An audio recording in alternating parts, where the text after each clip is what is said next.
Vamos a compartir entonces. Muy bien. Entonces, hoy estamos ya por finalizar el capítulo 13 de la Carta a los Romanos. Fíjense ustedes, estamos ya casi aproximándonos al final. Y la anterior semana habíamos visto lo referente a todo esto de que sometas a toda alma a las autoridades superiores, ¿no es cierto? Y esto, todo lo que vimos la semana pasada, se puede relacionar mucho o se relaciona en realidad con lo que dice el versículo 7 que vamos a ver ahora y lo resume de una buena manera. Y dice, paguen a todos lo que deben, al que tributo, tributo, al que impuesto, impuesto, al que respeto, respeto, al que honra, honra. ¿De acuerdo? Y esto fíjense ustedes que son obligaciones. Ya fíjense que aquí incluso Pablo utiliza el lenguaje de deuda, ¿no? Utiliza el lenguaje de deuda para decirles que como ciudadanos, como civiles, si se quiere, de una determinada nación, en ese momento del Imperio Romano, tenían obligaciones que pagar y que debían hacerlo. Paguen a todos lo que deben. Si es impuesto, si es tributo, si es respeto, si es honra. Vale la pena decirlo. Cada uno de estos aspectos, de estos cuatro que Pablo va nombrando acá, son al menos los dos primeros diferentes tipos de tributos, ¿ya? Son diferentes contribuciones que se hacían en ese momento, ¿de acuerdo? Entonces al uno dice al que tributo, tributo, al que impuesto, impuesto. Es decir, por así decirlo, como si autoridades grandes como pequeñas, ¿ya? Y lo mismo, respeto, más que respeto, ahí la palabra es phobos, que es como sería como miedo, temor, ya como si se quisiera un poco de, obviamente, no miedo en el sentido de pánico de esto, sino más bien como lo que hoy llamaríamos temor reverencial, ¿no? O sea, como un cierto respeto, como ponen aquí, ¿ya? Pero solo notar que ahí originalmente la palabra tiene que ver con miedo, ¿ya? O sea, con cierta consideración, con respeto, al que respeto, respeto, y al que honra, honra. Es decir, hay que saber tratar a cada autoridad conforme corresponde. Eso es lo que tiene que decir. O sea, básicamente esto, por ejemplo, nos da un buen tip, si ustedes quieren, para sabernos manejar en todo lo que es nuestra vida civil. ¿De acuerdo? Porque a veces nos olvidamos que un policía, un recaudador de impuestos, ¿cierto? Alguien que nos atiende en una ventanilla o etcétera, son de alguna manera autoridades y se les debe algo. Al que tributo, tributo, al que impuesto, impuesto, al que respeto, respeto, al que honra, honra. Y a veces nos va mal porque nos olvidamos de esto. Entonces, incluso como, si ustedes quieren, esto vendría siendo como un mandamiento, ¿ya?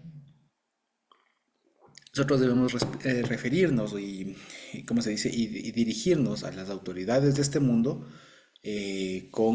conforme su jerarquía. Si es que es un juez con la categoría de juez, si es que es un policía con el respeto, con el respeto que se debe, si es que es alguien que nos atiende en una ventanilla con la misma consideración, si se quiere. Eso básicamente. Entonces, obviamente recuerden que esto estamos hablando en un contexto en donde esto es viable según la Biblia. No nos olvidemos de eso. Luego, una vez que ha acabado de decir esto de sométase toda alma, toda persona a las autoridades superiores, va a decir ahora en cambio una obligación y fíjense ustedes que es una cosa un poco contradictoria. Ya es algo contradictorio, aparentemente contradictorio. Porque dice, no deban nadie a nada, perdón, no deban a nadie nada, sino el amarse unos a otros. Ese es el mandamiento. Lo que viene después, los versículos siguientes, son explicaciones al respecto de qué es esto del amor al uno al otro, ¿ya? Pero más importante que el otro, que ya lo vamos a ver, lo que está pasando aquí es una cosa muy interesante. Y fíjense ustedes, normalmente y naturalmente en nuestra sociedad, en el mundo en general, el amor no ha sido una obligación, ¿sí o no? No ha sido una obligación. Por lo general, cuando una persona dice yo te amo o amo hacer tal cosa o amo X actividad o a X persona, se está entendiendo y siempre se ha entendido como algo que es auténtico, que es, digamos, no impuesto, algo que es libre. Yo, por así decirlo, uno decide qué amar y qué no amar. Nadie puede decirme ama tal cosa o ama a tal persona.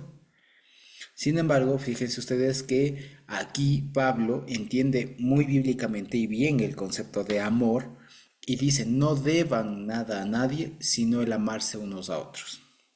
Y esto se puede entender de muchas maneras, entre otras cosas, no se deban dineros, etcétera, cosas por el estilo, o si se quiere, no deban nada de lo que arriba, ya de lo que dijo arriba, tributos, impuestos, etcétera, sino el amor unos a otros. Es decir, acuérdense que entre ustedes hay otra relación, hay otro vínculo, no es el mismo vínculo que uno tiene con un estado, con una nación, con un país, que el que yo tengo, que el vínculo que tengo con mi hermano en la iglesia. Entonces no le debo tratar con la misma, con el mismo, digamos, sí, con la misma consideración, respeto y todo, pero lo que quiere decir no con el mismo, la misma razón de ese buen trato, si se quiere. ¿De acuerdo? En todo caso, lo que dice acá y lo más interesante es esto, que Pablo entiende al amor como una deuda, o sea, como una obligación. O sea, yo debo amar al otro. Y eso es lo más importante. ¿De acuerdo? ¿Por qué? Porque como les decía, normalmente nosotros hemos sido enseñados en un contexto en donde el amor es incluso hasta condicional, ¿no? Incluso condicional, yo te amo hasta cierto punto. Si haces esto, si pasas esto, ya no debo amarte. ¿Me explico? O es más, ya no te amo. Y como que si el amor fuera justamente una cosa espontánea, ¿no? Muy espontánea de yo decido a quién amar y nadie puede imponerme el ámale a tal persona o ama tal actividad. Sin embargo, aquí Pablo ve y nos explica, y como hemos visto, el amor, vale la pena decirlo una vez más, bíblicamente hablando, el amor no es un sentimiento, no es algo que sale ahí de sentirse tan enamorado, tan movido por los caracteres de algo, de alguien, y sentir así una especie de llenura, de no sé qué, y decir te amo o amo tal cosa. Eso no es amor, ¿de acuerdo? O si se quiere, no es amor bíblico. El amor bíblico es más bien, sí, si queremos tomarlo desde aquí, es una obligación, es algo que se debe, es algo que uno está obligado a pagar. Sí, sí, sí lo vemos, es una deuda. Es algo que nosotros tenemos, por así decirlo, que cumplir, que saldar, si se quiere. ¿Ya? Obviamente es una forma nada más pedagógica de explicar en el sentido, el sentido de que el amor es, no es espontáneo, sino que es sí impuesto, es algo que nos corresponde hacer, que no estoy exento de hacer si es que no me nace. ¿No? Como a veces entre las parejas suele ser muy común esto, ¿no? No, es que no hiciste porque, pues hiciste porque te dije, no porque te nació, yo quiero que te nazca. Ya, por ejemplo, esa forma de expresar amor es muy humana, pero bíblica no. Más bien, cuando una persona hace por obligación, o sea, porque está consciente del deber que uno tiene de amar, es más valorado. ¿Me explico? Porque hay un vínculo que obliga a la persona. En cambio, el hecho de que una persona le nazca, o sea espontáneo, eso no hay obligación ahí. Por eso es que tal vez las relaciones de actualmente no duran nada, porque está basado en eso, en la espontaneidad, en el si yo quiero. ¿Ya? Y por eso no dura nada. En cambio, los vínculos, las familias, los hogares que Dios tiene para nosotros están fundamentados no en el si yo quiero, si es que hoy amanezco ya no amándote, qué pena. No, el asunto es que nosotros estamos obligados a amar. Entonces, fíjense ustedes, el amor, como bien lo dice Pablo, es una deuda. No en el sentido de que el otro nos endeudamos con el otro, ¿no? Sino que es algo que nos obliga a tener una actitud proactiva hacia el otro. Eso básicamente. O sea, si se quiere, dicho de otra manera, el amor nos hace responsables del otro. Ese es el asunto. ¿Ya? En función del amor somos responsables del otro. ¿Ya? Por eso es que cuando a veces se dice, digamos, si no se entiende esto del amor, se va a desdibujar, o sea, se malentiende todo lo que sigue diciendo. ¿Por qué? Porque si yo le entiendo al amor como un sentimiento, como una pasión, como algo que me mueve, me transforma y no sé qué, pero algo así solo súper emotivo, voy a desdibujar. ¿Qué les parece si leemos con teniendo en mente el concepto, digamos, natural con el que todos de pronto estuvimos o estuvimos familiarizados, ¿no es cierto? Este amor pasional, así emotivo. Entonces dice, porque el que ama al prójimo ha cumplido la ley. Entonces, claro, uno diría, claro, si yo le amo a mi prójimo, no le voy a robar, no le voy a matar, no le voy a insultar, no le voy a codiciar, etcétera, etcétera, etcétera. Y si amo a mi prójimo, entonces cumplo la ley, vea qué hermoso, hay que amar al prójimo. ¿Ya? ¿Se puede entender? Vale. Dice, porque no adulterarás, no matarás, no hurtarás, no dirás falso testimonio, no codiciarás y cualquier otro mandamiento, en esta palabra se resume, amarás a tu prójimo como a ti mismo. El amor no hace mal al prójimo, así que el cumplimiento de la ley es el amor. Si yo lo leo así y tengo en mi cabecita el concepto de amor como esto, pasional, lo que me está mandando a hacer es a tener muchos sentimientos constantemente. Y eso es insostenible. A estar como constantemente enamorado, constantemente pasional, así, viendo luces en todo lado de pronto, ¿no? Y eso, como todos sabemos, incluso hasta en las parejas, eso no funciona así. No es que todo el tiempo estamos así viéndole a mi esposa todo el tiempo así como que le veo flores y luces alrededor. No, no es cierto. Le veo la mayoría del tiempo así, pero no todo el tiempo le veo así. ¿Ya? ¿Por qué? Porque es que el amor no es eso. El amor bíblico, la palabra, el amor, es una obligación. Es algo que me hace responsable de actuar de manera coherente con el otro, si se quiere. El amor es algo que me impone el procurar el bien del otro, ¿ya? Entonces, fíjense ustedes, esto, y vale la pena refrescarlo aquí de una manera, digamos, un poco diferente, porque esto de alguna manera ya lo hemos sabido nosotros. Esto es una de las cosas que, incluso, aunque fíjense que no está hablando de eso, pero este pasaje se suele sacar y descontextualizar para fundamentar esta idea de que no, es que ya la ley está abolida y lo único que hay que hacer es amar al prójimo, ¿ya? Entonces, primero sabemos que esa idea no es así, no está diciendo eso. Lo que está diciendo es el fundamento de toda la ley, y si se quiere, de esta parte de la ley, ya es amar al prójimo como a ti mismo. ¿De acuerdo? Y ahí viene siendo útil el concepto justamente de, o recordar de qué está compuesta la ley. Y vale la pena decirlo, sin necesidad de recurrir a términos hebreos y todo lo demás. Sin necesidad de eso. Hagan cuenta que si yo le digo, así es pura lógica, esto es puro sentido común. Si yo le digo a cualquier persona, vea, ame a su prójimo como a sí mismo, eso es una máxima. ¿Me explico? Eso es una máxima. Es como cuando el Estado dice, se garantiza el derecho a la salud. ¿Me explico? O como cuando dice, en la Constitución dice, se garantiza el derecho a la vida. ¿Ya? Se garantiza el derecho a la seguridad social. Bueno, eso es una máxima. Pero ahora, yo, volviendo acá, amarás a tu prójimo como a ti mismo, eso me dice todo y no me dice nada. Ya para términos prácticos. Porque si, ¿qué me pone eso? Me pone un objetivo.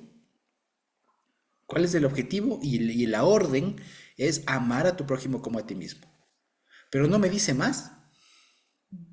Yo con eso puedo andar. Yo con eso puedo ser suficientemente apto para cumplir el mandamiento. No, nadie puede, porque se ha entendido mal que este amar a tu prójimo como a ti mismo es autosuficiente para entender lo que es el amor. O basta. Y no es así. Es como que si yo le dijera, vea, si usted va a conducir un carro, ya, si usted va a conducir un carro, solo basta con manejar bien, sea un buen conductor. Ya, pero si yo nunca he puesto un pie y nunca me he sentado y nunca me he subido a un carro y nunca he puesto la llave y encendido o aplastado el botón, ¿cierto? De encender, no voy a saber cómo conducir bien, porque ser un buen conductor es una máxima, ¿no les parece? Es como si yo le dijera a alguien, sea un buen estudiante. Bueno, ¿qué es eso? Eso es un objetivo muy alto, ser un buen estudiante. O ser un estudiante de excelencia, como dicen ahora. Vale. O ser un buen trabajador, ser un buen esposo, ser una buena madre. Ya, ¿eso qué es? Eso sí, somos así, aplicamos sentido común, sin meternos a tanto hebreo y todo. Eso no es otra cosa que una máxima, ¿sí o no? Es un objetivo. es algo que debo cumplir, algo que debo alcanzar, pero nunca me dice cómo es que debo amar a mi prójimo. Si se quiere, ustedes recuerdan que cuando a veces hacíamos investigación en el colegio, de pronto en la universidad, nos enseñaban a plantear los objetivos. ¿Se acuerdan? Y que nos decían, plantea un objetivo general. Entonces era una cosa enorme. Después de eso, desglósele en 3 o más objetivos específicos. Entonces ahí uno se daba cuenta de que no era nomás decir, sí, voy a determinar si es que se puede acabar con el hambre en el mundo. No, no, delimite mucho eso y tal, tal, tal, tal. Entonces fíjense, amar al prójimo como a uno mismo se puede entender de muchas maneras, pero lo que quiero decir es, estructuralmente no es algo que nos permita hacer algo. ¿Sí me explico? O sea, nunca fue el amar al prójimo, estructuralmente hablando como mandamiento. No es algo que nos permita operar. ¿Qué es entonces? Es algo que nos permite saber qué hacer. ¿De acuerdo? Entonces no me dice cómo, me dice el qué debo hacer. O sea, como cristiano, debo amar al prójimo como a uno mismo. Ese es el objetivo macro. Ahora, ¿cómo amo a mi prójimo como a mí mismo? Esa es la pregunta. Y por eso es que cualquier persona que diga, vea, ya no, todos estos mandamientos, no hurtar, no decir falso máster, no codiciar, ya están anulados porque solo hay que amar al prójimo, no entendió la Biblia y no ha entendido cómo funciona. ¿Me explico? Porque no se está dando cuenta que se queda sin el cómo. Si yo digo, hermanos, solamente, vea, olvídese de toda la ley de tránsito, olvídese de embragar, de meter marchas, o sea, olvídese de revolucionar el carro, de cambiar aceite, olvídese, solo sea un buen conductor. Sea un buen conductor, sea el mejor conductor. ¿Será que eso puede ser operativo? No, pues, obvio no. Porque claro, es la máxima, el objetivo es ser un buen conductor. Pero si le quito el tema de, a ver, cuando meta para encender el carro, introduzca la llave, ponga en neutro, gire la llave, deje que el carro se caliente un ratito, etcétera, etcétera, etcétera. ¿Ya? Estas cosas no me dicen el ser un buen conductor. ¿Me explico? Por eso es que a veces malgastamos los carros, ¿no? O un celular, o una máquina, o lo que fuera. ¿De acuerdo? Porque a veces nos dan solo lo máximo. Y lastimosamente la iglesia cristiana se ha nutrido mucho de puro máximas. Lea la Biblia, hermano. Es que hermano tiene que ayunar. Es que hermano, ame al prójimo. Hermano, perdone.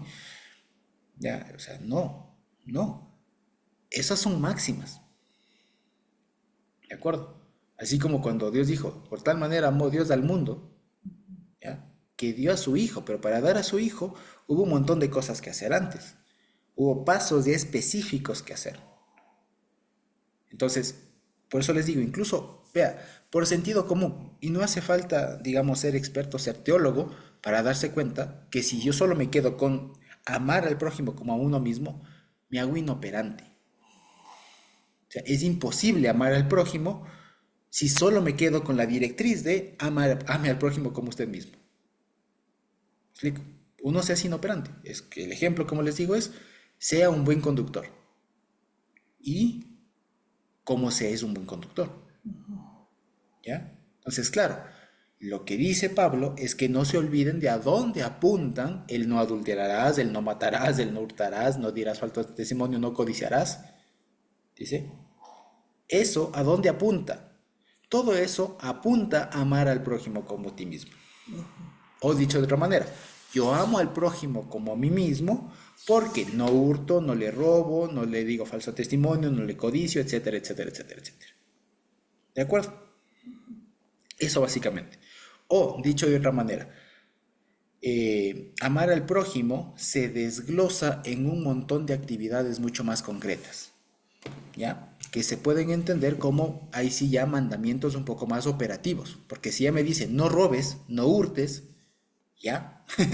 Está mucho más claro. Habrá casos y casos donde sea un poco medio gris, ¿no? De si fue hurto o no fue hurto, de si codicié o no codicié, vaya y venga. Pero ya son cosas mucho más concretas, no adulterarás, no matarás, ¿ya? Son mucho más concretas que decir ama al prójimo como a ti mismo. explico? Entonces, eso, por ejemplo, es algo que por alguna razón no se lograba entender bien.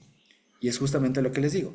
Una vez más, amar al prójimo es una directriz, si se quiere. Para cumplirle el amar al prójimo, necesito de acciones o de instrucciones más concretas. ¿De acuerdo? Eso básicamente, eso es cómo funciona. Y por eso es que todos los otros mandamientos se resumen en amar al prójimo. Este tipo de mandamientos. Pero no es que amar al prójimo es el único. Es imposible. Es imposible, ya les digo. Y cualquier persona que diga eso, pues podríamos decirlo así, ha perdido de vista cómo es que opera la palabra de Dios y cómo es que operan los mandatos del Señor. Porque incluso hasta cuando Dios mandaba un profeta, no solamente decía, ve y predica. No, le decía, ve a fulanito y dile A, B, C, D. Y si te sale tal cosa, le dices tal cosa y tal, tal, tal, tal. No es que solamente decía, vaya y predique. ¿Me explico? Y en todo caso, y todos aquellos casos que mandamientos que sean como la gran comisión, vayan y prediquen y hagan discípulos de bautizándolos, es una máxima. Eso no es como para tomarse pie juntillas y salir así de la nada. Es una máxima, vayan y prediquen.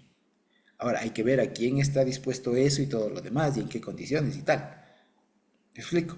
Pero como les digo, una vez más, yo creo que todo esto que nos estamos planteando ahora nos pone el foco en una cosa, si se quiere, no tanto de fondo, sino de forma. Es una cosa de cómo uno entiende la palabra. A reformar la forma en cómo uno se aproxima a la palabra. Y a ver las cosas cómo funcionan. O sea, para que esto tenga una cierta operatividad, para que esto sea operativo. Porque ya les digo, si yo me lleno la boca de decir, es que hermanos, deben amar al prójimo, y el amor al prójimo, vamos a ver dónde dice amor, porque de tal manera amó Dios al mundo. No, no lo sé, siento que no es práctico, ¿ya? No es práctico. Acuérdense que ahorita estamos en la parte práctica de Romanos. Y lo que nos está diciendo aquí Pablo es, no deban a nadie nada, sino el amarse el uno al otro. Y cómo me amo, cómo amo al hermano, cómo amo como a mí mismo, pues sabiendo o haciendo todas aquellas cosas ya puntuales que estén orientadas al amor. Por ejemplo, no hurtar, no matar, no etcétera. Y vale la pena decirlo, no solo en esto se agota el amor, porque ahí va, ya depende, y por eso les digo, por eso es que mucho de la Torah se subsume en esto, se resume en esto. ¿Por qué? Porque si yo digo, por ejemplo, no es lo mismo a alguien que es jefe, por ejemplo, alguien que es dueño de una empresa, de una tierra, qué sé yo, en ese momento, o que soy dueño de una tienda, yo, para demostrar o para ejercer en mi obligación de amar al prójimo, debo pagarle cuando corresponde. ¿Sí o no? Pero ahí, en ese caso, entonces, por ejemplo, ahí se crea un mandamiento que diga, ya hoy, por ejemplo, si usted es dueño de una tienda, pague en el tiempo que es, dele los beneficios legales, o sea, afíliele, dele vacaciones. Si le va a tener 1 hora, 2 horas más, páguele horas extras, no le explote. ¿Sí o no? Eso, por ejemplo, no había antes, pero deberían ser mandamientos que toca ir desarrollando ahora, porque son las realidades que hoy tenemos. ¿Sí o no? Fíjense cómo es que opera entonces. Pero lo que quiero decir es que el amar al prójimo son máximas, es una máxima, es una directriz bastante general, que ya toca ir aplicando o viendo cosas mucho más puntuales, más desglosadas de cómo ir aplicando en cada contexto. ¿De acuerdo? Eso básicamente. Y lo que dice el 10, el amor no hace mal al prójimo. Fíjense, si se quiere, eso es otra forma de decir lo mismo, ¿cierto? Así que el cumplimiento de la ley es del amor. Entonces, como les digo, pero fíjense, el amor entendido como una obligación de procurar el bien del otro, de procurar, por así decirlo, ya en términos un poco más actuales, el desarrollo del otro, ¿ya? Que el otro se desarrolle, que el otro esté bien, que mi prójimo esté bien, que mi prójimo se desarrolle, que mi prójimo sea íntegro, etcétera, etcétera, etcétera. ¿De acuerdo? Por eso es que incluso en ejercicio de amor, uno puede, con la autorización del Señor y demás, corregir a alguien, por ejemplo, exhortarle, etcétera, etcétera. ¿Ya? ¿Me explico? Pero fíjense, el amor no hace mal al prójimo, es otra máxima. es no haga mal al prójimo, ¿ya? O sea, no robe, no mate, no hurte. ¿Me explico? Pero si yo solo me quedo con, hermanos, no hagan el mal y al prójimo, pues eso es inoperativo. Eso es una muy buena idea, un muy buen ideal, pero poco práctico. Muy poco práctico. Es como que, ya les digo, como que si yo le dijera a un hermano o a una hermana, a un chef, le digo, vea, cocine rico. Pues, bueno, y ya voy a trabajar en un hotel 5 estrellas, en un restaurante 5 estrellas, o con 2, 3 estrellas Michelin, qué sé yo, ¿no? Y le digo, vea, cocine rico. ¿Y eso cómo se hace?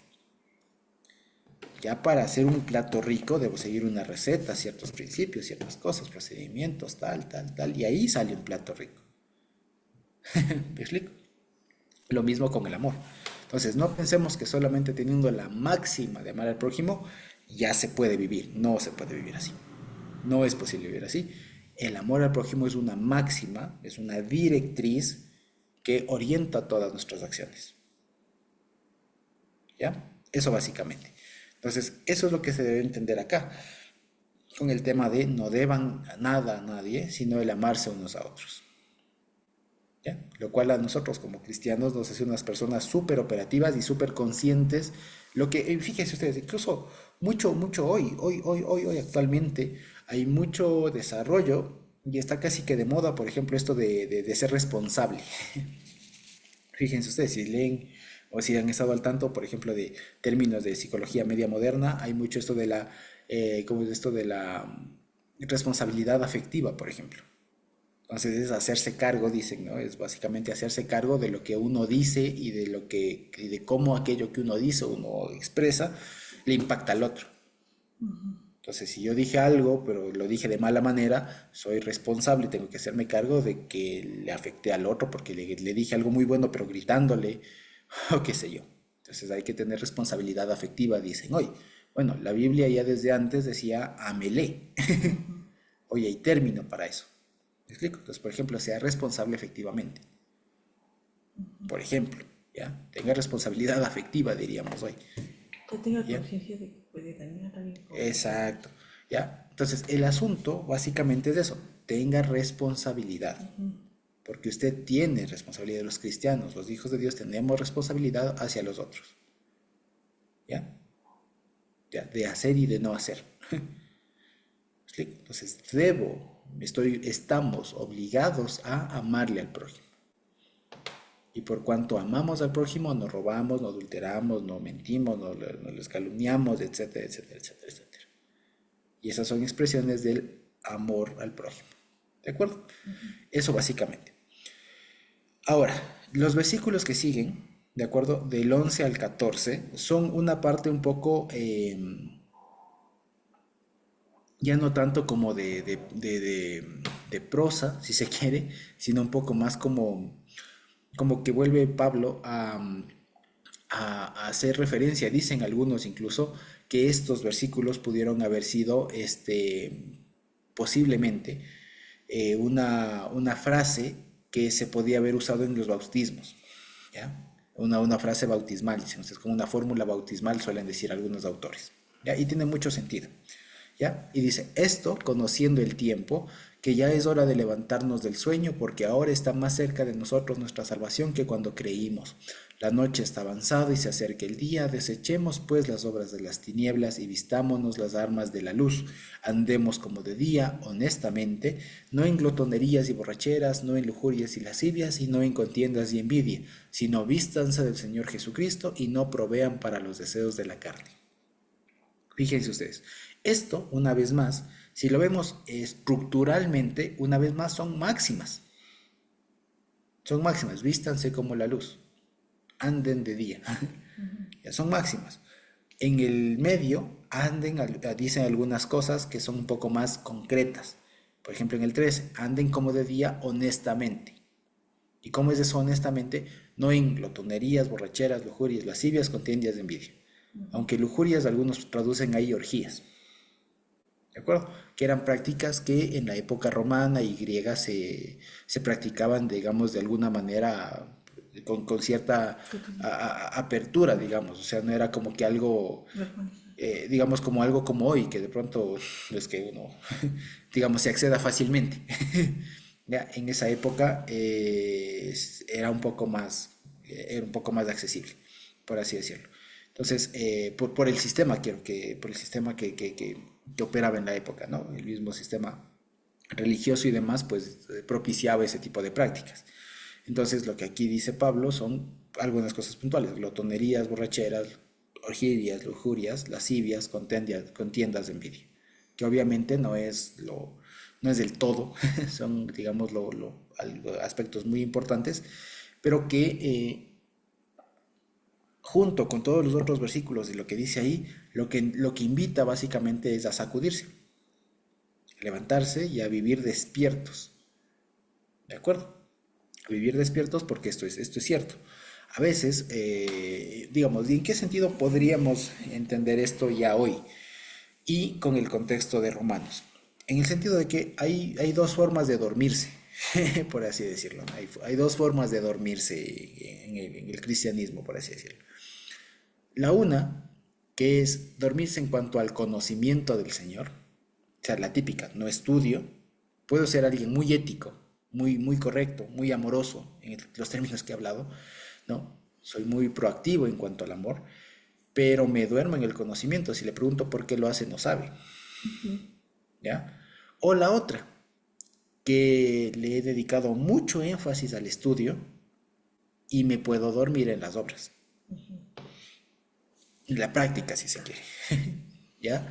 Entonces, parecería que Pablo, con este un poco cierre de esta primera sección, digamos, lo que hace es un llamado a despertar de las dos cosas, a un llamado a despertar tanto del letargo, de la dormida, del sueño, del estudio, del comprender y armar bien la estructura, la cosa, y luego a despertarse de vivir bien. Porque una vez más, el mensaje en general de Romanos es: un buen cristiano es alguien que sabe la teoría, por así decirlo, y la práctica cristiana, ¿ya? Y que, como vemos, no es muy complicado. No es muy complicado. A veces Pablo lo explica un poco entre enmarañado ahí, pero en realidad el asunto es bastante sencillo. Entonces, si ustedes se fijan, ¿ya? Si ustedes se fijan, el mensaje final del apóstol Pablo acá es: despiértense. Si es que alguien está durmiendo en lo teórico, por así decirlo, despiértese, póngase a estudiar. Y para esto, una vez más, una máxima: póngase a estudiar. Ahorita, por ejemplo, estamos haciendo eso. Es un estudio un poco más guiado, si se quiere, ¿ya? Eso no quita que cada familia, para eso está el Shabbat, por ejemplo, se reúna cada Shabbat al menos a estudiar la palabra, a leer así sea un salmo, alguna porción de la Biblia, si siguen las parashot, etcétera, ¿no es cierto? Y se despierten. Y si por otro lado ya lo tienen eso y están flaqueando en la práctica, despiértese. Tome las riendas de eso, por así decirlo, y haga. Ame. Ejerza el amor, si se quiere. ¿Ya? Ejerza las acciones que Dios nos ha puesto para hacer en función de que somos cristianos. ¿De acuerdo? Ahora, en cuanto a esto que dice, ¿no? Porque ahora está más cerca de nosotros nuestra salvación que cuando creímos. Esto recoge un anhelo que existe desde la venida y resurrección y demás del Señor Jesús. ¿De acuerdo? Porque desde que el Señor Jesús vino, murió, resucitó y subió a la eternidad, ¿no es cierto? Desde entonces, el tiempo para su regreso es inminente. ¿De acuerdo? Es decir, puede pasar cualquier rato. Y si se quiere, cada vez estamos más cerca. ¿Ya? Aquí algunos suelen decir que a partir de pasajes como estos sugieren que Pablo estaba consciente y convencido de que el Señor venía en su tiempo, ¿ya? Pero no, en realidad es una cuestión un poco más genérica, un poco más amplia, si se quiere, en el sentido de que una vez que el Señor vino, murió, resucitó y ascendió, su regreso es inminente. Su regreso es inminente, porque ya no tenemos que esperar que venga por primera vez. Su regreso es inminente y puede pasar cualquier rato. Por eso el llamado a vivir bien. Porque hasta antes, digamos, tenían chance, por así decirlo, de dormirse, por así decirlo. había este tema de los profetas, ¿no? De vayan, sí, ya arrepiéntanse, se arrepienten, vuelven, caen, vuelven, caen, y ahí todo en un ciclo, en un ciclo, en un ciclo. No, no es así. Ahora llamado ya a los hijos del Señor, dado que las armas, las herramientas están a nuestro alcance, el llamado es despierte, use, porque esto no se tenía antes. Ahora ya no hay excusa, por así decirlo. ¿Ya? Ahora no hay excusa. Antes había excusa, por así decirlo, de que no estaba tan claro, de que el lenguaje de los profetas era un poco extraño, nadie sabía qué mismo iba a ser, unos decían que venía rápido, que venía lento, que venía como un profeta, que venía como un sacerdote, que venía como un guerrero, que no sé qué. No se sabía muy bien, estaba ahí medio, medio oscuro. Pero ahora venido el Señor, venido el Espíritu Santo, ya no hay excusa para estar así entre sí que no. Ahora sí, decídase, o sea, levántese, sacúdase, despiértese y a lo que vamos, a estudiar la palabra, a aprender las cosas del Señor y a practicarlas. Ya no hay excusa si se quiere. Antes, como les decía, y ya hoy, imagínense, si esto lo decía Pablo hace 2000 años casi, ¿cuánto más ahora? ¿Ya? Que hemos avanzado o que al menos tenemos a la mano más información, tenemos más cosas y más práctica, digamos, incluso el Señor nos ha permitido despertar de justamente un letargo, ¿no? De un sueño de las religiones y todo lo demás, pues cuanto más, la respuesta a eso es ahora viva bien, o sea, despiértese. Ya no puede seguir andando como antes, hay entre sí que no. Decida, se haga, coja, como hoy dicen, ¿no? Empodérese y dele. O sea, ya no hay tiempo de no, déjeme ver, tengo que orar, voy a ver si es que Dios... Ya, en temas así cruciales como estas de vivir bien, de ponerse a estudiar, de asumir las responsabilidades que uno tiene como cristiano, no hay vuelvo a luego. O sea, no hay un tema de, sí, voy a ver mañana, no sé, Sí, sí. sí, ahorita ya estoy cansado, mañana a primera hora. Ya, no existe eso. ¿Ya? Por eso dice, conociendo el tiempo.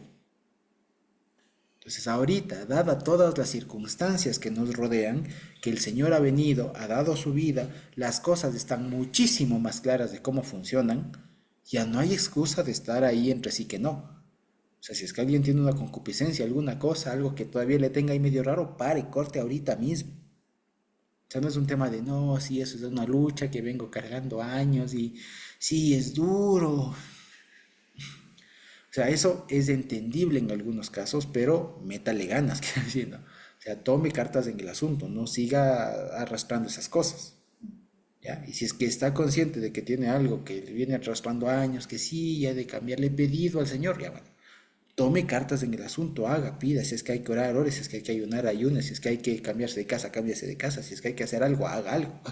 Pero ya no puede seguir en el tema de, sí, Dios es grande, Dios es bueno, ay, es duro, es muy difícil, pero ya Dios me ha de tener misericordia. Eso, por ejemplo, no. Ese tipo de actitud ante vivir, ante la responsabilidad de vivir como cristiano, no es aceptable. No es aceptable. Habrá casos en donde vaya y venga, pero en términos muy generales, estamos en una condición que uno diría que impide. ¿Qué impide? Y ya hoy más todavía, ¿qué impide? Antes, hace 20 años, por ejemplo, o hace 10 años, para nosotros era muy complicado, por ejemplo, para nosotros, encontrar a alguien que enseñe hebreo, por así decirlo, o que enseñe Biblia, o acceder a los libros, acceder a videos de YouTube, acceder a cosas así. Era muy complicado, tocaba hacer procesos de importación de libros, tocaba hacer un contacto con alguien de otro país para que venga de una clasecita, invertir un montón para que algo nos comparta. ¿Me explico? Hoy ya no. Hoy se tiene muchas cosas a la mano y más que nada se tiene una comunidad, una congregación en donde se puede fortalecer todo aquello. O sea, se tiene muchas más herramientas y más que la tecnología. Desde que el Señor Jesús vino, su mente, su Espíritu Santo está con nosotros, lo cual ya debería ser suficiente para decir, no, pues sí tengo que estar bien, sí tengo que despertarme, tengo que ponerme las pilas. Entonces, si ustedes quieren, justamente en este Shabbat previo a Pesach, a propósito de que tenemos que ya ir limpiando la levadura y todo ello, pues vale bien la recomendación, sino exhorto, ¿no? De despiértese. O sea, si es que hay algo que sigue estorbando y uno dice, sí, ya, Dios bendito, algún rato es una lucha dura. Bueno, si es duro, a meterle, o sea, darle fuerza, porque no puede seguir así mucho tiempo. O sea, no puede estar con eso así. Es una enfermedad, si es alguna cosa, bueno, vamos viendo, pero no puede quedarse en el tema de, no, ya, difícil, ¿no? Así mismo es. No, es que yo llego cansado todas las noches, entonces, ¿a qué horas voy a estudiar? No, si a duras penas tengo tiempo. ¿Me explico? O sea, ese tipo de cosas, habrá realidades, quiero decir, que sí sean así, pero lo que quiero decir es, no es correcto que ese sea el estado normal de letargo, de estar soñando, o sea, de no querer hacer, quiero decir. O sea, el sueño es inactividad, básicamente, ¿no? O sea, estar con pereza, de estar sí, tengo que estudiar, pero después de este feriado, alguna cosa así. El No, próximo año. ya el próximo año, o ya que termine este proyecto, alguna cosa así. No, no. Hay que despertarse del letargo, hay que despertarse de las cosas que estamos de pronto haciendo mal, todos vayamos en algo. Hay que despertarse de eso, tomar cartas en el asunto y comenzar a marchar. Si necesita ayuda, ahí estamos para ayudarnos los unos con los otros, para meter el hombro si es que hay que llorar, llorar, si es que hay que reír, reír, si es que hay que cargar, si es que hay que moverse, si es que hay que hablar, si es que hay que, lo que sea, se hace. Y eso es lo que dice aquí, vistámonos de las armas de luz y todo lo demás. Es eso. Las armas de luz no son otra cosa sino las acciones que uno hace. ¿Ya? A veces uno dice, ¿no? Como haciendo el símil con el símil de la armadura que refleja Pablo, ¿no? Que la coraza, que el yelmo de la salvación y tal. ¿Que? Todo eso uno a veces piensa que es así, ¿no? Y como que ahora sí voy a salir con la palabra del Evangelio. Es un símil. Y lo que quiere decir cada una de esas cosas son acciones. ¿Ya? Porque, por ejemplo, dice calzados con las sandalias, con el apresto del Evangelio. ¿Eso qué significa? Que cada paso que doy tengo que dar testimonio. Es una cosa muy práctica. Cuando dice, y ceñidos del escudo de la fe con el cual puedan apagar los dardos del enemigo. No es que uno tiene literalmente un escudo y uno le ve venir al enemigo y, y se cubre. No. Es la cuestión de que la fidelidad, la educación que he recibido es lo que me permite resistir a cuando alguien viene con una cosa extraña. Sé que es una cosa práctica, ¿ya? Y todas las cosas, las armas que aquí hablan, justamente son temas prácticos, son acciones, son cosas que debemos hacer, son cosas que debemos desarrollar si se necesita aprender, ¿de acuerdo? Y si se quiere, como suele decir un profesor de derecho que se suele citar mucho hoy en día, la máxima de él es, ¿no? Es decir, argumentar se aprende argumentando. Pues lo mismo, a amar se aprende amando, o sea, se aprende ejerciendo, ¿ya? Ahí uno aprende, ahí uno ve las cosas en donde se hace difícil, en donde a veces cuesta, en donde a veces toca doblar rodillas, toca buscar orientación, toca buscar consejo, ¿ya? Pero una cuestión es ya, y lo que les quiero invitar a todos es justamente tener una visión práctica y a no estancarse, porque justamente en la vida se va a tener aflicción. La confianza que tenemos es que el Señor nos da los medios para no estar chocando contra ese muro, contra ese obstáculo, sino más bien nos da las herramientas para sortear ese obstáculo y que fluya la cosa. ¿De acuerdo? Eso básicamente. Entonces, el resumen, si se quiere, todo esto es lo único que, digamos, una de las cosas importantes que nosotros como cristianos tenemos es la obligación de procurar el bien hacia el otro. Eso se desarrolla a través de los diferentes mandamientos ya más concretos que se fundamentan en el amor al prójimo, como no robar, etcétera, etcétera, etcétera. ¿No es cierto? Y como resumen o como exhorto a todo eso es despertar del letargo, despertar del sueño que uno puede tener, de algo en lo que puede estar fallando, tanto teórico como práctico, y tomar las riendas, digamos, sacudirse, despertarse y dejarse ya de lo que uno le tenga ahí un poco oprimido, un poco retrasado, si se quiere, un poco atrasado o detenido, ya o estancado. ¿De acuerdo? Dejar las cosas más evidentes, las más groseras y también un poco las más sutiles. ¿De acuerdo? Eso. Y básicamente dice eso. Vístanse del Señor Jesucristo, es decir, no provean para los deseos de la carne. ¿Sí? Carmita. Josué, yo tengo en mi cabeza una cosa que no se me sale con relación a la parábola del samaritano. Ujú. O sea, en esta parte puedo leer la parábola y luego te hago la pregunta, o Sí, más claro. bien, ¿por qué tengo la inquietud? Dice, he aquí un intérprete de la ley se levantó y dijo, para probarle o para examinarle, maestro, hablando a Jesús, ¿no? Maestro, ¿haciendo qué cosa heredaré la vida eterna? Él le dijo, ¿qué está escrito en la Torá? ¿Cómo lees? Este punto es importante, ¿no? O sea, ¿cómo lees? Aquel respondiendo dijo, amarás al Señor tu Dios con todo tu corazón y con todo tu nefesh y con todas tus fuerzas y con toda tu mente y a tu prójimo como a ti mismo. Aquí está el tema, ¿no? Amarás a tu prójimo como a ti mismo. Y él le dijo, bien has respondido, haz esto y vivirás. Pero él, queriendo justificarse a sí mismo, dijo a Jesús, ¿y quién es mi prójimo? Respondiendo Jesús dijo, un hombre descendía de Jerusalén a Jericó y cayó en manos de ladrones, los cuales le despojaron y lo hirieron y se fueron dejándole medio muerto. Bueno, aconteció que descendió un sacerdote por aquel camino y viéndole pasó de largo. Asimismo un levita, llegando cerca de aquel lugar y viéndole, pasó de largo. Pero un samaritano que iba de camino vino cerca de él y viéndole fue movido a misericordia y acercándose vendó sus heridas, echándole aceite y vino y poniéndole en su cabalgadura lo llevó a un mesón y cuidó de él. Al otro día, al partir, sacó 2 denarios y le dio al mesonero y le dijo, cuídamele y todo lo que gastes de más yo te lo pagaré cuando regrese. ¿Quién de estos tres te parece que fue el prójimo del que cayó en manos de ladrones? Él dijo, el que usó de misericordia con él. Entonces Jesús le dijo, ve y haz tú lo mismo.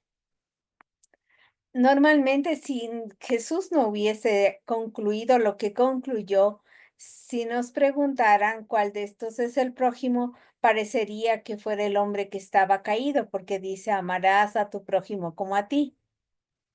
Pero Jesús lo pone en una perspectiva inversa y le dice el prójimo es el que usó de misericordia. No sé cómo conciliar, o sea, yo creo que es como Jesús dijo, pero también sé que está bien lo que dice, ama a tu prójimo como a ti mismo. Tal vez puedes ayudarme. Sí, el asunto es que es una muy buena pregunta. Yo creo que ahí hay, a ver, vamos viendo. Lo que creo que es bueno distinguir los públicos, digamos.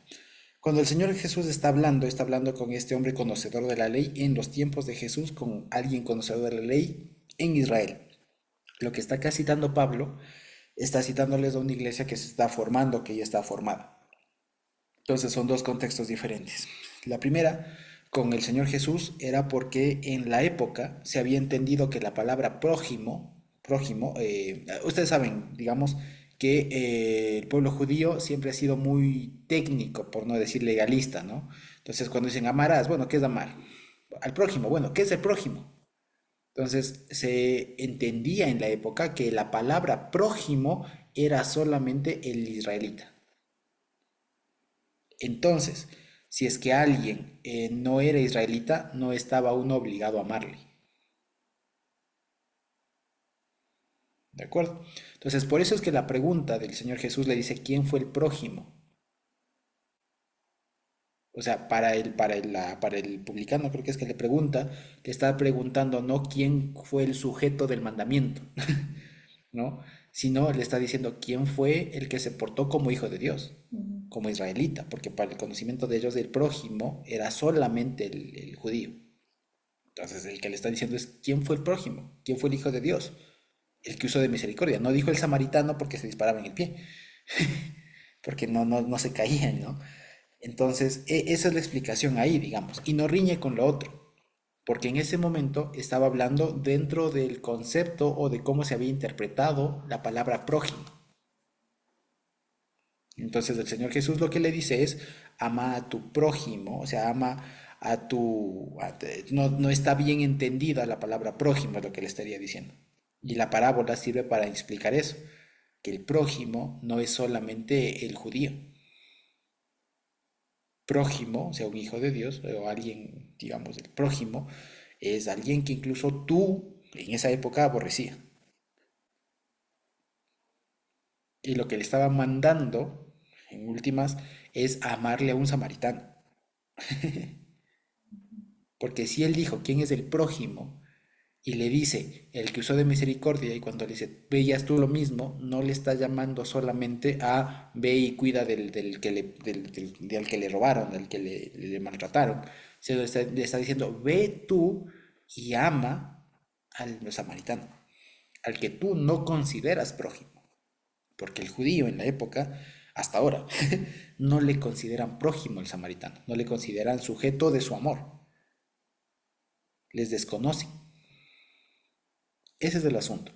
Y eso no riñe con lo que estamos viendo ahora, porque el apóstol Pablo no está teniendo en su mente la palabra prójimo como prójimo igual solamente el judío, sino está teniendo el mandamiento en su sentido amplio como fue dado. Ese es el asunto. Entonces no riñe.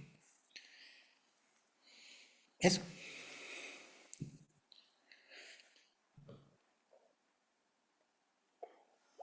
No sé si fui claro. Sí, pero todavía no como. Ya comeré, tranquilo. Está Gracias, bien. Josué. Está bien, no hay problema.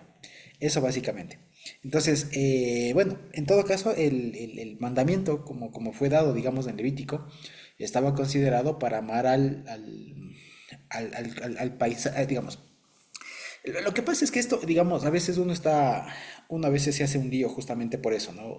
Si venimos a lo que la discusión de los fariseos era, ¿quién es mi prójimo? O sea, si debo amar, ¿quién es mi prójimo?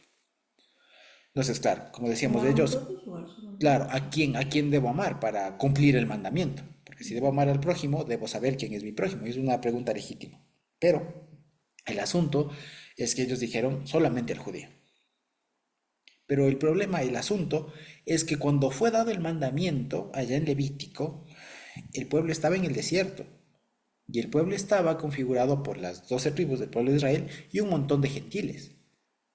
¿Sí se entiende? Entonces, por lo tanto, el prójimo nunca fue solamente el Hijo de Dios. Fue todo aquel con quien uno, o a quien uno le rodea en su convivencia.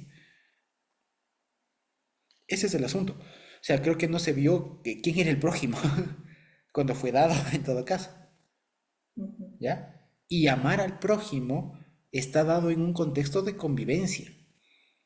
Por lo tanto, si yo vivo aquí en el Ecuador, yo estoy obligado a amar al prójimo, todo aquel con el que me desarrollo, con el que me encuentro, con el que de alguna manera comparto espacio. Ese es el asunto. Entonces, no es adecuado pensar que el prójimo es solamente el cristiano, el judío en esa época, o solamente el que me cae bien o lo que sea, o literalmente el próximo, el que sea. Está hablando y el amor al prójimo es un mandamiento operativo y si se quiere en un contexto, como les digo, de convivencia. Si no, no se entiende. Ese es el asunto. Y por eso es que en el caso de la parábola le puso un ejemplo de un grupo, el buen samaritano, el samaritano, que era alguien con quienes, era un grupo humano, los samaritanos, con quienes los judíos de alguna manera tenían vínculo, convivencia, o sea, compartían espacio y no se llevaban. Entonces ahí ellos dirían, no, no aplica porque para ellos no era el prójimo, porque categorizaron, delimitaron la palabra prójimo solo al judío. Y hasta ahora, si no me equivoco. Pero eso, el Señor Jesús les está diciendo en su momento, oye, no, el prójimo es un concepto mucho más amplio. Es todo aquel con quien tú te relacionas. No está fundamentado el prójimo en cuanto a lo que cree, sino a con quien tú te relacionas, con quien tú convives de alguna manera, con quien tú compartes espacio. Ese es el prójimo. Y en ese sentido es que nosotros estamos obligados a amar al prójimo. Fíjense, por eso es que sería absurdo si no, o sea, llegaríamos a un absurdo, quiero decir, en el sentido de que si yo solo debo amar al prójimo y mi prójimo es mi hermano en la fe, entonces puedo sí robarle al vecino, puedo robarle al de la tienda, porque es que él, como él no es cristiano, con él no estoy obligado a no robarle. ¿Sí me explico? No, porque es un mandamiento, una directriz que apunta a una convivencia. Está dado, si se quiere, en un contexto de convivencia, de relaciones interpersonales. ¿Sí? Eso básicamente. Entonces, fíjense, eso es el amor al prójimo. Es un mandamiento que, como les decía, procura el bien del otro. Procura el bien del otro, procura el desarrollo del otro, el progreso del otro, si se quiere. Y eso. ¿Sí? Eso básicamente. Y Pablo lo que acá está haciendo es eso, es dándole un sentido, si se quiere, un poco más aterrizado a lo que sería la realidad romana de la época. ¿Ya? Que podría estar atravesada por alguna de estas cuestiones, pero básicamente está tomando en su sentido mucho más genérico, más amplio. Ame al prójimo como usted mismo, que eso se entiende a través del montón de mandamientos que desarrollan el amor. ¿Sí? Eso básicamente. Y bueno, para hacer el cierre entonces, al final el versículo 11 al 14, los versículos 11 al 14 lo que hacen es un llamado, un exhorto, si se quiere, a despertarse y a vivir bien, en muy pocas palabras. Y a saber que hoy tenemos las herramientas necesarias, más que suficientes, para hacer una buena tarea, para ser un buen cristiano, para ser un buen prójimo, si se quiere. ¿Ya? Eso básicamente. Y ya la siguiente semana hemos de abordar todo este tema del capítulo 14, que es uno también de los bastante controversiales del libro de la carta a los romanos, por el tema de reciban al débil en la fe, pero no para contender sobre opiniones, porque ahí hay algunos temas que se hablan y justamente deben entenderse en el contexto de la convivencia, fíjense ustedes, en una congregación del siglo primero, entre judíos y gentiles. Y en esa convivencia es donde van a haber roces, van a haber cosas que saltaron y en ese sentido es que se va a hablar Pablo entre el débil y el fuerte en la fe. Y va a hablar muchas cosas, pero es en ese sentido, desde ya les anticipo, ¿qué es eso? ¿Ya? Cuando una congregación estaba compuesta en esa época de una población conformada por minoría judía, pero judíos al fin y al cabo, o de origen judío, y otra buena parte de origen gentil, la convivencia hacía que ciertas prácticas no sean igualitas. Y por lo tanto eso daba roces. Había roces, generaba roces, y se hacía ver que el uno por hacer tal cosa o el otro por dejar de hacer tal cosa era más o menos santo, más o menos pulcro. Y eso daba roces. Y eso son cosas que al final pasan hasta ahora. ¿Ya? Y en ese momento el apóstol Pablo tuvo que de alguna manera pronunciarse al respecto y el capítulo 14 va en ese sentido. Entonces, si les pudiera dejar algo como manera de deber para la siguiente semana, podríamos leer el capítulo 14, pero con esa perspectiva. Porque a veces cuando se dice, no reciban al débil en la fe, y uno piensa al nuevito, al no sé qué, y no, el débil en la fe, ya les podría ir anticipando, es aquella persona que tiene un conocimiento, una formación un poco todavía inicial, por así decirlo. O sea, no es alguien tan maduro, ¿ya?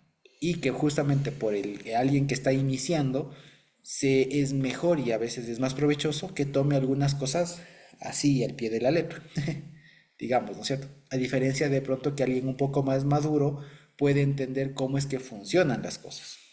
¿Me explico? O sea, yo, por ejemplo, a alguien nuevito no le diría, mira, amar al prójimo es una directriz, porque no me va a entender. ¿Ya? O alguien nuevo debería, sí, hay que decirle, no, no adulteres, no robes, no esto, tal, tal, tal, un poco más desarrollado. Pero alguien un poco más maduro se puede hablar incluso con máximas. Fíjense, amarás a tu prójimo. ¿Ya? Eso básicamente. Entonces, con esa perspectiva así chiquitita, creo que se puede leer el capítulo 14 y lo podemos anticipar para la siguiente semana. Si Dios no viene antes, podemos seguir con eso. Este tema de qué es esto de reciban al débil en la fe y no para contender sobre opiniones. ¿De acuerdo? Que a la final va a ser una cosa bastante sencilla si lo podemos ver como les decía, con esta perspectiva.